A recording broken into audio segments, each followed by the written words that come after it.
Okay. Do you guys care to share your names first? All right, I'm Barbie Leung. I'm a cinematographer.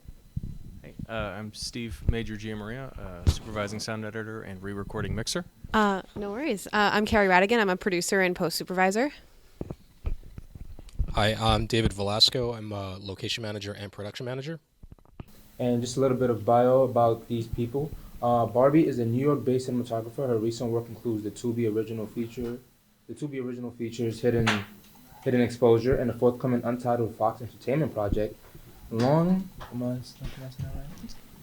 was named the 2024 Sundance ReFrame Rise Fellow. She was also selected for the American Society of Cinematographers ASC Vision Mentorship Program 2022-23, mentored by renowned cinematographer Armando Salas. Her work has also screened at Sundance, SXSW, Fantasia, and Outfest. So give it up for her. Steve Major is a two-time Emmy Award winner. He serves as the lead supervising sound editor and re-recording mixer for Sound Lounge's renowned film plus television division, best known for his exceptional contributions to acclaimed FX dramedy series The Bear. Major's work was recognized for outstanding sound mixing and outstanding sound editing at this year's Emmys.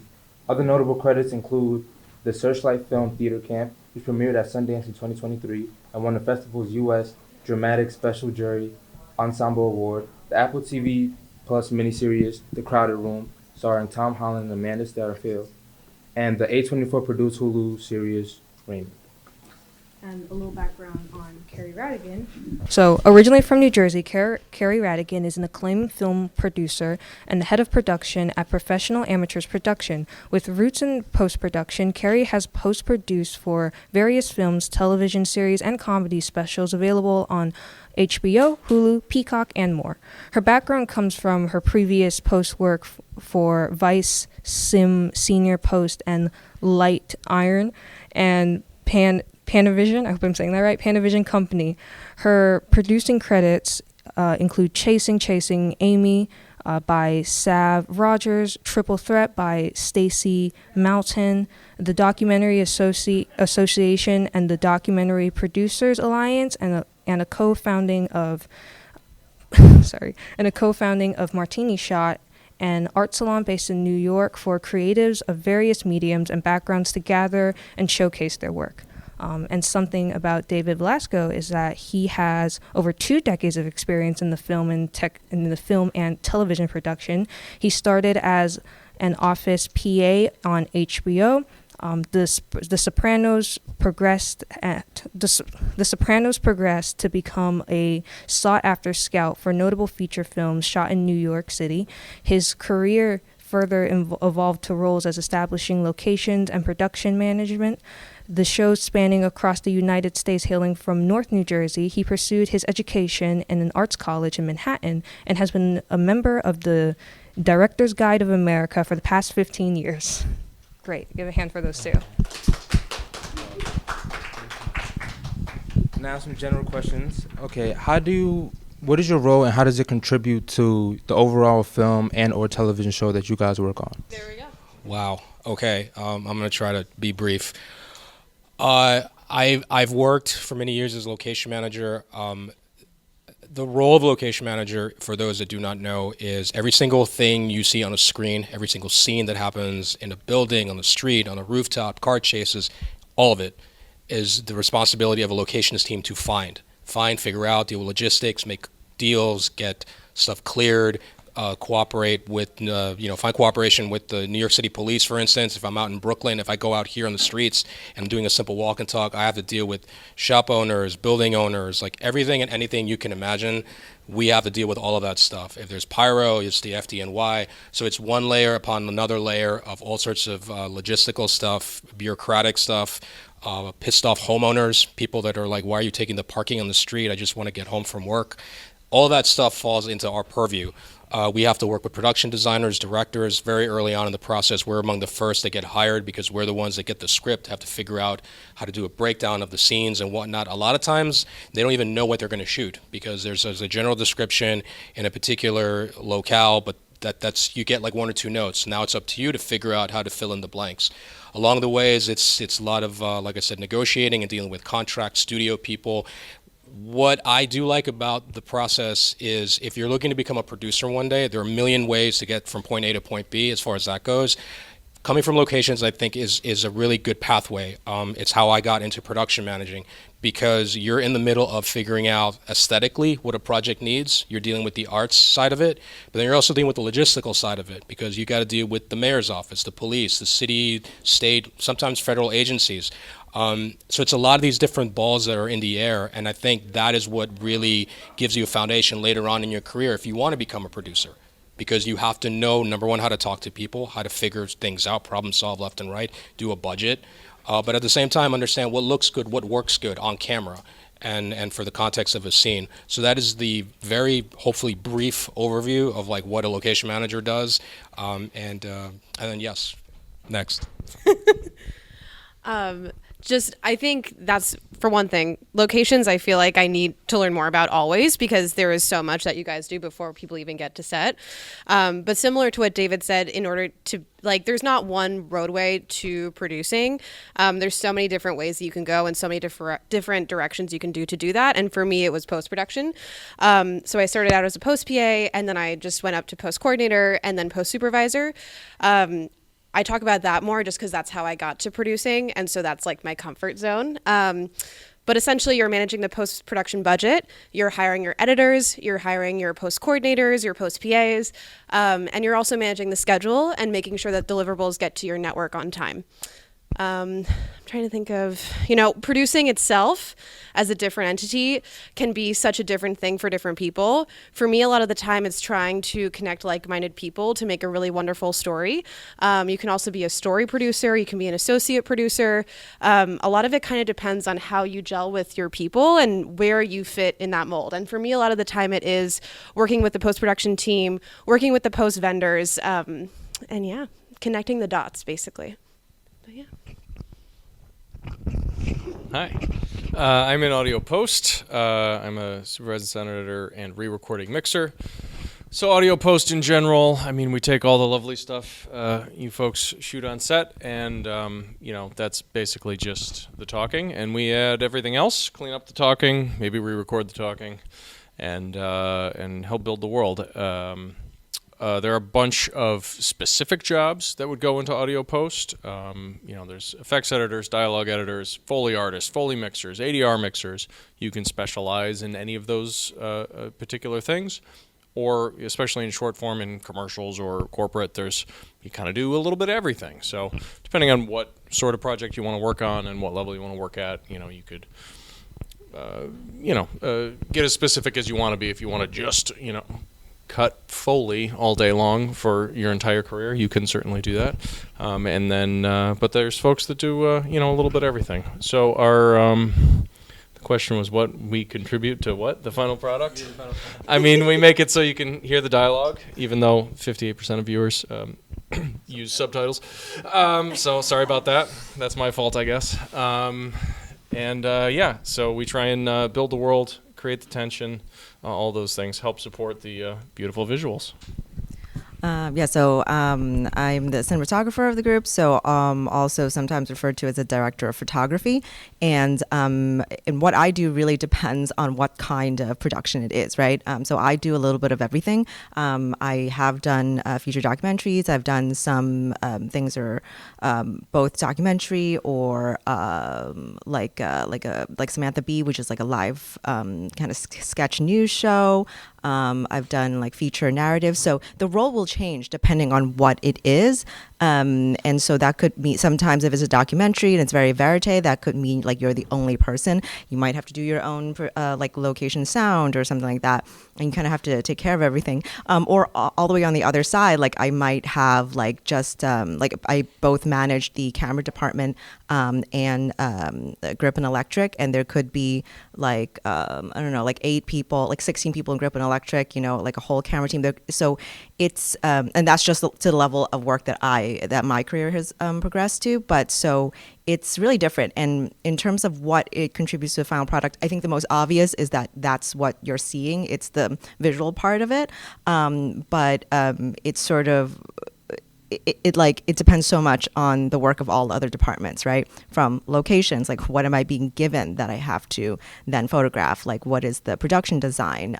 What have the producers handed me to work with? Or, and then on the other side, like I'm now handing over something to post-production that, some of the look of it, some of those visual decisions have already been made. Like a lot of manipulation can still happen afterwards, in terms of like special effects and everything.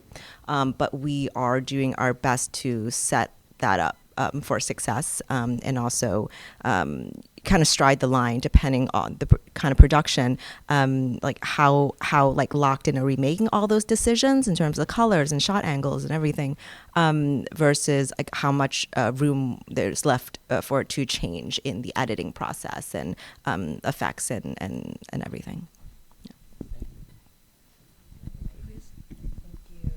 So, can you guys share your background and how you got started in this industry, whether that's how you found it or like, something like that? Okay. Try to keep it brief. It was a little bit of luck. I was a student at the School of Visual Arts in Manhattan. I didn't know anybody. I was trying to figure out how do I get my first job, and by pure coincidence, a kid in my class hooked up with me. We're both from Jersey, so we bonded over that. He was an aspiring editor, and he started working. He had a part-time job at HBO, and he was just starting out. And there was a producer there who was doing a short-form documentary about a brother of hers that passed away. And it was a very personal project. So long story short, I'm eating at McDonald's with him on 23rd Street, and he was like, yeah, we just did a cut of this thing. It looks great. The problem is all the music that we used to cut to is copyrighted. We can't afford, HBO won't give us the money to get clearances because you can't just use, music that's copyrighted. So I was like, hey, I'll help you out. Like my roommate and I will work on the soundtrack for you if you'd like. And he was like, well, how much do you want to get paid for that? I said, nothing. I'll do it for free. I don't care. I just wanted to meet somebody. I just figured this would be a good opportunity.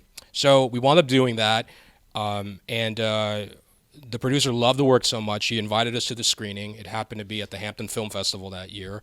That was my first introduction into like this whole world. I'd never even met anybody remotely, cool or interesting or whatever. Next thing I know, I'm at Harris's house. He had a big screening for a movie he did that year. And while I was there, kind of freaking out because I felt like I didn't belong, the producer asked me, he's like, well, what is it that you want to do? And I said, honestly, I'm just trying to get my first job. Like, I don't care what it is. I just would love to have the opportunity to work on something. And a week later, my roommate calls me at my job and is like, hey, I just got this weird call on the machine back in the day when we had answer machines. He goes, it's some guy, he says he works for The Sopranos, and he wants to know if you're available to come in for a couple of days. I thought it was one of my friends screwing around. Got home, checked the message. I was like, this sounds for real. I called the guy back. Sure enough, it was real. I went to work for those guys for a couple of days, and after that, they're like, hey, can you stay longer? And I had a real job. So I wasn't like, I was like, what do I do? I got to pay rent. So luckily, my boss was nice. He's like, well, if you want to take some vacation time, you can. So 2 days, 3 days turns into a week turns into 2 weeks. By then, I'm like, what do I do? They were like, okay, we're good for the season, but, we'll hold on to your information. And I went back to the real world, and like 2 weeks later, somebody called me from Sex and the City because they were in the same building as The Sopranos, but like 2 floors downstairs. And they're like, hey, we heard about you. We heard you were pretty good. Could you come work for us? And that was the day that I just quit my regular job. And I was scared because I just moved to New York. I didn't, I'm a broke-ass kid from New Jersey. What do I know? But then what happened was like I just kept getting hired after that, a little bit here, a little bit there. And honestly, like that is the advice I always tell people when they first break in.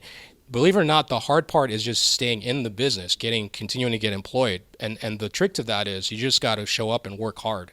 I know it sounds cliched, but it is. Like you show up and you do the work. And at first you're thinking like, why the hell do they want me to make 1 million copies of a script? They want to see if you're responsible. And if you can complete that task, the next thing you know, you're doing something else and something else. And then pretty soon, the production coordinator in the office gets a call and they'll be like, hey, the camera department's short. We need a camera PA for the day. Hey, this kid's good. I trust him. we'll put him, and I've seen it happen. I've done that. You know, where like other departments are like, hey, we're short. Who can help out in wardrobe? Who can help out in the art department? So it all starts with that. So my advice is always to people, like, take whatever job comes. I don't say work for free, obviously, but you know, just show up and do the work and show that you're reliable and dependable. And believe it or not, that's what really matters, because people want somebody who can like show up and do a good job. And once you show that you've got that innate sense of responsibility, you will get employed and you'll keep on getting employed. So that's my short story. That's a great short story. I think, yeah, I mean, right after college, I was interning at a post-production company. And the only reason I even started doing that was because I was just looking for anything. Similarly, I was just happy to be in a room around people that I, knew what they were doing and were willing to train me in any way possible. I went to school for theater and psychology, so I moved to New York from New Jersey, just wanting to be like a play producer or a Broadway stage manager or something more in the live event space. And then I found this full-time internship that was $15 an hour, which like 10 years ago was incredible. And so I took it, and then I ended up falling in love with it, and I fell in love with the people that were working there. And when I tell you that I really was persistent on trying to work there after the 3 months came up, just don't give up. If you really get along with people, they will find an opportunity for you when it comes. And so once the internship ended, a couple months later, they called me back for a full-time, it was like a vault coordinator job. And then I just kind of moved up from there. I was client services after that, operations manager after that. I moved to different post houses. And while doing that, I made friends with other people who were similarly in my place in life and also were in these like 9-to-5s, but really wanted to make their own projects. And so on days when I, used PTO to be on shoots, or after hours, asked if we could use a studio to shoot an interview. And it just kind of turned into, I was producing outside of my day job. And then I was just doing anything in the industry to pay my rent. So I always believe in like two ways to fill your cup. One way is to fill your soul, and the other way is to fill your purse. And just like whatever can keep you going financially. It doesn't need to be the dream job. I agree with that wholeheartedly. It's just something that you feel can sustain you. And then you can find people that you vibe with and make anything you want after that. So, yeah. Yeah, my story is not that interesting. I went to music school for recording. I was supposed to get out and record bands, and then the record industry kind of collapsed while I was in school, so we were all like, hey, what do we do? I worked live sound for a minute at like a casino upstate, which was fun, but, I think it was New Year's Eve on like hour 20 of a 24-hour shift, getting hit with confetti cannons, pointing a light at Earth, Wind, and Fire, and I'm like, I don't think this is for me. And luckily, soon after that, one of my classmates, so be nice to your classmates, called me up and said, hey, or whatever, texted me, and said, hey, we need somebody quick here down, and he was working at Sound Lounge, where I work now, and that was 17 years ago. So he, on his recommendation, they hired me as an entry-level nobody, and I stuck around. Worked my way up from the machine room to in-room assistant to what I do now. So I did the other thing, the not bopping around to a bunch of jobs. I was lucky enough to happen into a place where they promoted from within, and just did that grind for a long time. I mean, I think that's, a little off topic, but I think that's the takeaway. It takes a long time. It was probably, 15 years before I did anything that anybody really cared about. It takes a long time. That's a common theme, I think. It takes a long time. And I really like how different all these stories are, because like some things I'm nodding and some things I'm like, no. For how I got started, there's like a lot of ways to answer that question, but like I've done a lot of things. Like I started really late, in my opinion. So I was 30 before I actually started in camera properly. So I did AC before that, but I actually was in New York, and I felt that I plateaued at a certain level. So then I had to really, there was like a lot of internal work and stuff like that, really reworked your drive and your goals and your destination. So when I actually started as a camera operator and cinematographer, it's like I really had to, it's gonna sound really, I don't know. Like I really had to work on like your branding of telling people what it is you want to do, because I think when I started, I believed it was true that if you showed up and you did a good job, that something good might happen. But while it works for some people, it did not happen for me, and that's my plateau. So I had to find a way around it. That is, it also does not work for everybody, but I had to tell other people what I would be good at and what I can do, and that's one of the reasons why also in my career I've done so many different things, whether it's like documentaries or TV or, hey, it's the pandemic, so I ended up like, filming the crowds like from like a rooftop on New Year's, but that doesn't mean they call you back the next year for it. But that's okay. I don't want to do that either. It's cold. So it's like, it's in a sense, like I feel like there is that commonality of like I'll do anything. Like if I can see that it's like, it's new, it's interesting, I might meet new people, like, but I don't really know what's going to happen. But there might be some takeaway, and I think that, I think that's a good place to stop. But so I think, it's just so interesting that all of our stories are really different. Yeah, those are all fantastic answers, and I think the biggest takeaway is that it does take a long time. I mean, I'm still like fairly young, but I think, and not to separate myself from my generation, but like social media does make you kind of like want you to speed up the process, seeing how everybody else is doing, and you feel the kind of pressure, the latency to like you're falling behind. And with that being said, I want to ask, was there ever a time where your passion was tested, where like you thought that, this is my last day on this job, I'm not coming back to this, I'm gonna go back to what I was doing before? And then if so, how did you like push past that with all the time work to like get to where you were? Right. No, this is a good segue.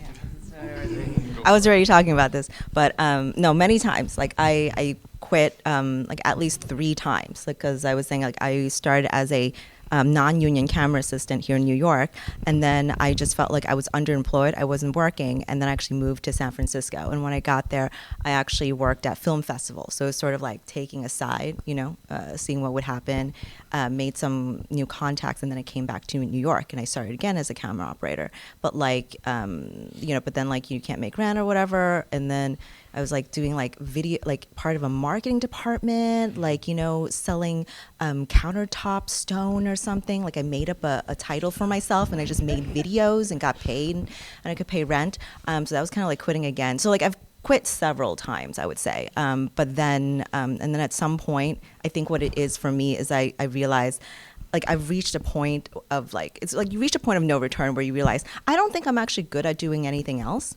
So I'm just going to try to do this, like kind of like fully. And I think that's what the turning point is, because once you know that this is gonna, it's like a thin line between like, oh, well, maybe it won't work out and it'll be fine. Like that is what makes it work, like, so you have to go for it. So, another squishy answer from me, but yeah. No, that's great. I don't have a great story of perseverance because, like I said, I've just been staff at a place for a long time. With ups and downs, I've made it through. I think the biggest thing for me would be to make yourself useful. When I got there, everybody was on Pro Tools, but nobody like really knew Pro Tools. I'm like, all right, I'm gonna be the guy that knows everything about Pro Tools. So I made myself that person. And when layoffs come around, they're like, well, he knows where that button is, so like, let's keep him around. And that's, figure out what the place you're in needs and become that person. So I became the person that knew everything about Pro Tools, which, obviously a nice thing to do. But, all these older mixers, and they're on their 3rd platform, and they just don't have the patience or time to learn everything about it. So I'm like, I'm going to be the guy that knows everything about it. And that got me through, several rounds of layoffs and, rough times and good times and whatever. And then all the while honing my craft and all of that. And you end up getting there in the end. But luckily the freelance world that y'all inhabit is quite a bit more of the highs and lows, I suppose. I also was thinking about it while listening to other people talk about, for me personally, what time I was thinking the most of like pushing myself through something. And I think for me that was COVID. And I don't know, I'm sure that's relatable for a lot of people, but this is a very people-oriented industry, a very social industry. And when you suddenly can't meet people and like be on set with people, you have to get really creative. And I remember at the time I was actually freelancing at Vice, and we were doing Vice News Tonight, and we had to, I give so much credit to the post supervisor at the time because I was a coordinator, and like she and the online editor and a few other people, we basically figured out like a remote workflow that made us keep going. And I think just similar to what Major is saying is like even more so not only learning what you can be useful at, but also learning how to adapt and still make your craft happen is huge. Because like I realized how many remote workflows were happening at the time for myself, for my colleagues during COVID, and we all had to kind of persevere and be like, we still like this, right? And you have to remind yourself of the why. I think that's for any industry outside of even us, is like you have to remind yourself why you decided to do this. And so maybe that's like seeing a movie that was inspiring to you in school, or working with your friends who, you know, you created something before COVID. At least that was what it was like for me. So I don't know, remember the why. Yeah, to get back to what everyone was saying, I would say like keep yourself open to learning as much as you can about everything, especially when you start out. Like I had no idea what locations department was. Like I went to film school, but they never talked about any of that stuff. And it wasn't until I got my first job as a PA that I saw like, oh yeah, the camera department. Oh, that's actually kind of obviously it's a big deal. Then there comes post and all these other things that you're suddenly learning. So I would say like keep yourself open. Definitely, yes, learn as much as you can all the time. Like study up on like, especially now, this industry's become so much more technical than it was years ago. You know, everyone's talking about AI, which it's the flavor of the month kind of a thing going on. But I can think back to like when we went digital with cameras, you know, suddenly everybody's moving away from film, and then Pro Tools came along, and you know, all these other programs and you know, all this stuff. So I think it's, very important to keep yourself open, to learn different things. Don't put all your eggs in one basket, because at some point, you know, we just went through this giant, you know, 2 unions went on strike. The industry shut down basically for a year. Yeah, you got to figure it out. You got to figure out what's plan B. What else do you do? Early on in my career, I kind of made the shift where I was a New York-based manager, but then I kind of realized, there's a lot more work happening in other parts of the country. So I started networking a bit more, talking to people, and again, a little bit of luck. I got my first job in Boston. Pretty soon, I kept going back there for all sorts of jobs. Next thing, I'm out in Ohio doing a job. Right before the strikes, I was in Texas doing a big show out there. And that was really all because I, again, held on to that way of thinking where I was like, I just always got to figure out what's the next angle, what's the other move, because at some point something's going to happen. This industry has a lot of highs and lows. Your career will always have highs and lows. So yeah, learn as much as you can, talk to everyone you can, become friends with everyone, because quite frankly, like who's going to keep you employed are going to be the people around you. And, you know, I can't speak enough about just, you know, creating those like important networks, because that's going to serve you really well in the future.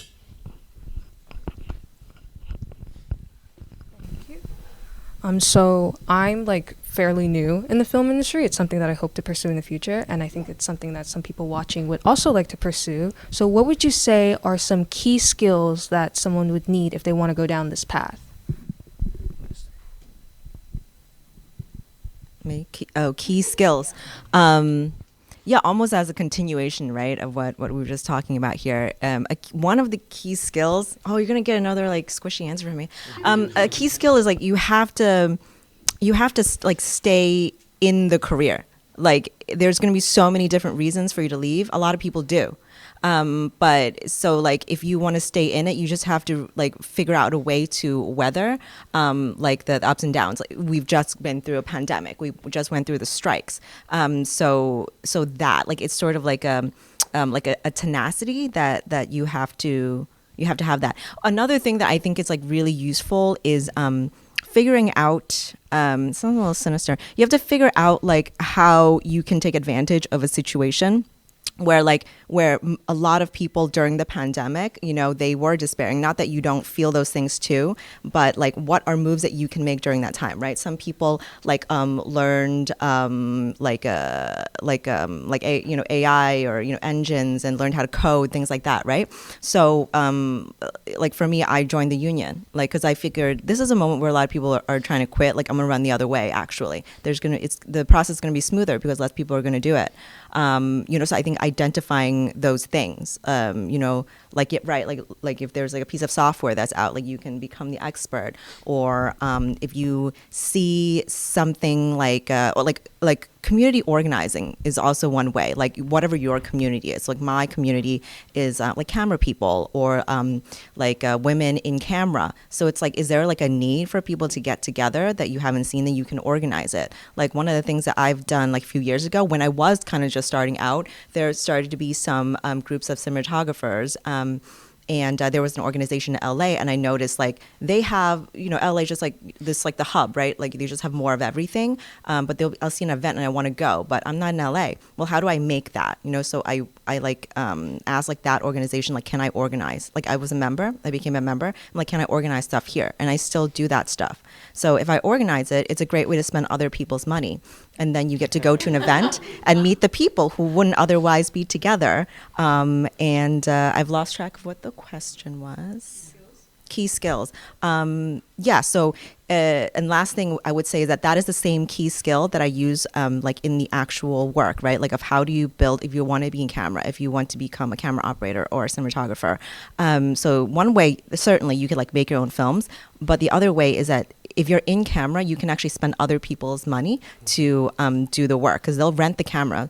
They'll like have the actors and the script and all. You don't have to do any of those things. But if you can convince them to get you the tools that you want, and you actually deliver on giving them the visuals that they're looking for, then that's how you build work. And I think that is a skill where it makes you sustainable. It makes, especially if like me, you really love narrative, that's how you make that whole career sustainable, because you're not going into credit card debt trying to make your short film. I'll give you a little more nuts and bolts. Be on time, be enthusiastic, but not annoying about it. Know how to be in a room. I've been in situations with interns that are like actually pretty good sound editors, but every time they enter a room, I want to leave it. That's just, you don't want to be that person. Be excited to be there, but not too excited. Take a peripheral seat in the room if you are the intern and there's other people in the room. All of those, we'll call them soft skills, are very important when you're starting. Be ambitious, but, know that you were probably in a pile of hundreds of resumes, and it's great that you got there. Hold on to it. That sounds, and I get it, I'm a middle-aged white guy, like in sound, there's a lot of us, and all of those advantages. But when you get there, just make sure people don't want to leave the room when you're in there. And that's a really, but man, there's a lot of people that want to do what we have been able to chip away and do. And there's a lot of barriers to get there. So make sure when you do get there that be on time, be enthusiastic, and I don't know. Oh, I'm sorry. No, I mean, look, no, I like the nuts and bolts. That's all true. I think something else too that I realized during this like 9-to-5 land. So I think also something else that I don't know if I really specified that much is that I did do the staff life for the first 3 or 4 years. And then I decided to go freelance after doing that quite a few times, because I was realizing that I was building a network where I could sustain myself and freelance eventually full time. But I was chipping away at that after the 9-to-5 and during the PTO days and what have you. But something that I learned through that and through other friends and colleagues making that experience was building your own community. And I think when you're starting out, you always think of the people who are higher up than you, right? And you obviously want to emulate them, you admire them, all these things. But really the people who hire you are the people who are next to you. And that is something that to this day I still stand by so much. I think of similarly to what Barbie was saying, like the groups. NYC Women Filmmakers was huge for me because it led me to, meeting other people who were wanting to make short films. And similarly, I was more of a producer for hire. So I would like work with them, but it wasn't my budget. And so I was able to work with them on specific things of producing, whether it was, locations or post-producing or what have you. It just kind of depended on how I was fitting in the mold. And then it just kind of transpired from there. But I guess skill set wise is building your community, being kind, being empathetic, and being respectful, because the soft skills I think are invaluable, and this very specific almost vocations come with time, and they change every few years, so obviously brush up on that. But like the soft skills, I do think are something that are just so innate, and those, like, you can't really brush up on that every few years. That comes with just who you are. So yeah, I would say yes, show up, be on time, be professional, be reliable, just be, just focus on the task at hand, do a really good job. And listen, there are no guarantees in life, because sometimes you're going to work for people that are not nice. We've all crossed that path in the past. You're going to work for people that are really hard to deal with.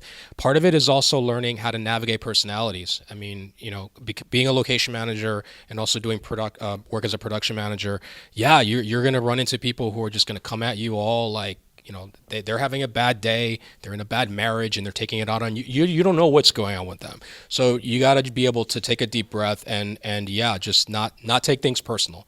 Trust me, that's something I had to learn. It took me a while. I was like, oh, this guy just hates me. It's like, no, it's not you. It totally is not you. It's just them. They're dealing with whatever. So, I would just say, yeah, just work as hard as you can, do the best possible job that you can. Don't be afraid. I think that's another big thing that I also, like, very early on, I was lucky enough to just force myself. As a kid, when I was younger, I was a bit timid. I was kind of like the kid against the wall watching everybody else. When you're in this business, if you want to move forward, you got to get in there and you got to talk to people. And you know what? People will help you. This business, I will say, there are a lot of people out there who, when they recognize a little bit of them in you, they're going to be like, I like this kid. Let me see what I can do for them. If you show up and you show that you're serious and you're here to do the work, believe me, there are going to be people out there that are going to be generous and say like, hey, I can't hire you, but I know somebody that probably will. Or I think you're good here, but have you given a thought to whatever other area or aspect of the business? There are a lot of opportunities out there. And I would just say, yeah, just, keep your eye on the ball and know that there are going to be ups and downs. But if you're serious about doing it, yeah, I feel like there are a lot more positives out there than negatives in respect to like people who are willing to help you out. Thank you for all the great answers. I have so much more questions, and I want to be so selfish right now and ask all these questions. But I'm going to open the floor up to whoever wants to ask questions. Just raise your hand, grab a mic, yeah. My question is for Barbie. So as a cinematographer, sometimes you're operating the camera, sometimes you're not operating the camera and working with someone else who's doing it. Can you talk a little bit about the differences in those experiences and which ones you tend to gravitate more towards? Yes, that's an excellent question. So it's like an art to, I think somebody who starts out like me, who did do a lot of operating of their own stuff, it's like an art and a skill to let that go, to delegate that to someone, right? So I think like for a union feature, like I'm actually not allowed to touch the camera, so that makes it easier. But I think that if you hire good people, and then it actually definitely helps if you know them, so that taps into that community bit again. Like if I was able to hire people that I already knew, but I don't hire them because I know them, but because they just are already very qualified, then you just like have to let that go. And I think that one of the lessons that I learned was that it still translates. Like it still feels like your cinematography because there are so many components to it, right? So like obviously the lighting is like almost the same thing, right? So like really early on, I gaffed my own stuff. If it's like a documentary, sometimes I still have to do that. But if you are working with somebody and you actually give them like a lot of leeway to do it, like I hate micromanaging. So if you just let people do stuff, it actually, sometimes it still surprises me, like how much you can still see your own signature on it, whilst also seeing the great work that other people did. But that isn't to say that I don't love operating it, but I think that it's just like the different kind of work. Like if I was doing like something verite and really getting into that, like that moment, like nothing replaces that. But that's what that piece calls for, right? When you have something that's like narrative and like an ensemble cast, and like a lot of like you're employing a lot of your soft skills to get through all the production problems, like the last thing you want to do is to get into that brain space, because I know how all consuming and amazing it is to operate the camera. Like you couldn't possibly do it well. So that's why it's really, it's more like recognizing that sometimes it's an entirely different job. To be on, like, it's just like runs the entire gamut from like a one person job to, being like the head of departments. It's more people-y that way. You're more involved with other people on set if you're not operating the camera. Yeah. Like it is really stepping back and just seeing. I think it becomes more like anticipating problems. Like everything that you're doing is to anticipate what might go wrong. Or just like opinions people might have. Like it really is sometimes like somebody's about to make a mistake in a department, but you can't bring it up until they've started to make it. So you have to spend a lot of time like either like looking into gear and making sure you know where to get it, but not bringing it up until other people like the director and producers and everyone has now recognized they've had a problem. And you go like, well, actually, could we just get this and it'll arrive tomorrow at 4:00? So like you're trying to deal with that problem, so you can't possibly set up the shot. Like if you're ready, like same thing with the lighting side. Like if you already have given like the marching orders to G&E and they're like already painting it, you just have to hop away, deal with the problem, and then come back and then just check it. So I think that I think at some point you may hear that like a lot of like a film is in pre-production. So actually a lot of the creative stuff already happened, and like when you're there, it's really just problem solving with the personalities and the crises and all the things. Yeah. Thank you. I just learned so much. Any other questions? Hi, Major. So my question is, so you were saying that you were in a company where you were able to grow. Are you at your dream role, or is there another role you want to go? Well, my question is kind of like a two-parter. So yeah, are you at your dream role, or is there another role you're hoping to get? And then the second part to that is, if you weren't doing sound, what else would you be interested in doing? Yeah, I mean, look, they've talked about the ups and downs of careers. I'm at a high point right now in my career, so I'd say, yeah, no, this is great. Everything's going according to plan.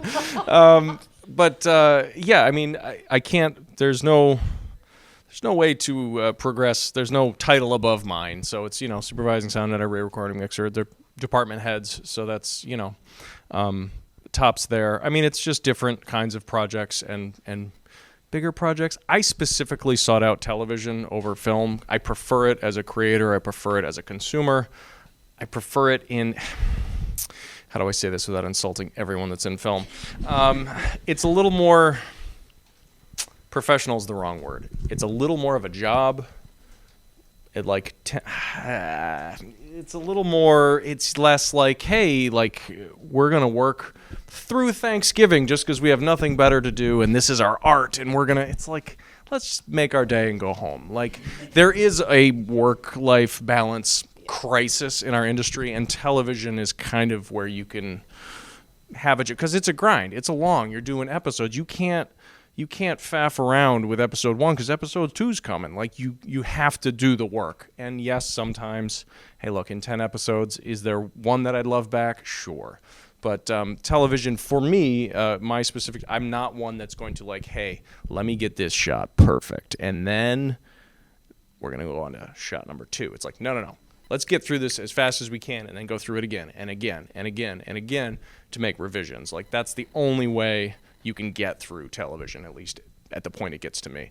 So, yeah, I mean, bigger and better things in terms of television, sure. It's interesting, folks keep trying to steer me into film, and I will do film, and I love film, but like this is kind of where it's my sweet spot, And having been at a single company for so long, I can say no to things. If somebody's like, hey, I got this, blah, blah, blah, passion project, red flag. I'm like, you know what? I'm not going to do that. I'm sorry. Like, I'm going to wait for the next thing, which is a privilege of being at somewhere for so long and having a salary rather than having to take a gig to make rent. I mean, again, privilege. So yeah, I ended up, I think, by half accident where I wanted to be. And what was the other question? What else would I do? I think I'd be an okay picture editor, but I don't think I'd like the hours. So, I think I have the rhythm to it, and I can kind of like spot things now that I'm like, hey, maybe you trim that up a little bit. Yeah, they work too much. I don't think I'd want to do that. Thanks. I just wanted to know, as like giving all your different fields, what do you guys use for like your portfolios, like versus like work, like your work and like your passion work? What do you use to like store your portfolios, or like the drives that you use? And like, what would you recommend for somebody that's coming into the field and want to build their portfolio? Like, what apps or systems or anything off the top of your head do you guys know? Yeah, the question is too massive, but I'll just say like currently, like I have a website and it's broken up into the different kinds of work, and then like videos are hosted on Vimeo, and it really depends though. Like you have to like select work that is more like what you want to do, instead of like just like putting everything up there. And I know that it goes the same for directors as it does for DPs. For post sound, at least in long form, we don't have reels, which is weird. We just go by credits. I don't think I have a reel currently. I know short form, they do reels of like spots and stuff like that, but it just, yeah. So I'm not the one to answer that question, I guess. I think I have different like resumes, I guess, so to speak, and a website, of course, but I have different resumes if it depends on whatever the job is supposed to be, right? If it's something that is more of a fill my purse, then I show them the more corporate things I've done, or the more commercial things I've done, or mainstream things. And if it's something where I want to work and develop a feature or develop a doc, then I will show them other work that I've produced. So it just kind of depends on the medium that you're looking for me personally. Yeah, I most of us use IMDb. That's how you find us online, our resume and background. So I've gotten better about just posting video onto that. So I'll just like select scenes or sequences of stuff that I've worked on and post that online. I have a LinkedIn page as well. Like all those things are great. You can have. I also actually keep a separate Instagram account as well. So there's different places where people can go to look at the different things I've worked on, and that's the good thing about it these days. Like there's so many different platforms out there. You can almost kind of like not go wrong. Okay, so we are at the end of the interview, and I just want to thank all four of you again for coming here and thank you for coming here and giving us like more insight into your careers. I'm pretty sure this has helped a bunch of people in the crowd or watching, and I believe that will be all. Thank you again. One more question? No. I wish. Can you please tell the people how they can reach you? Email, website, anything of that nature. You can go to my website. It's my name, barbieleung.com, and there's actually contact information and all the Instagram handles, all the things. At Here's Major on all HEARS. That's a sound pun. On Instagram, etc. Major at soundlounge.com. Or anyway, IMDb has my contact. All of that. I feel like I use Instagram the most, even when it comes to connecting to new people for work, because I post a lot of my work on there. It's turned into more of a work Instagram than a personal one, but it's just scary. It was like a MySpace username back when MySpace was a thing, and it just has stuck for the past 15 years. But S. Carey with 3 R's. That's about it. Yeah, I have contact info on imdb.com. Michael has my email, also daviddvelasco1@gmail. Yeah. All right, that will be all. Thank you.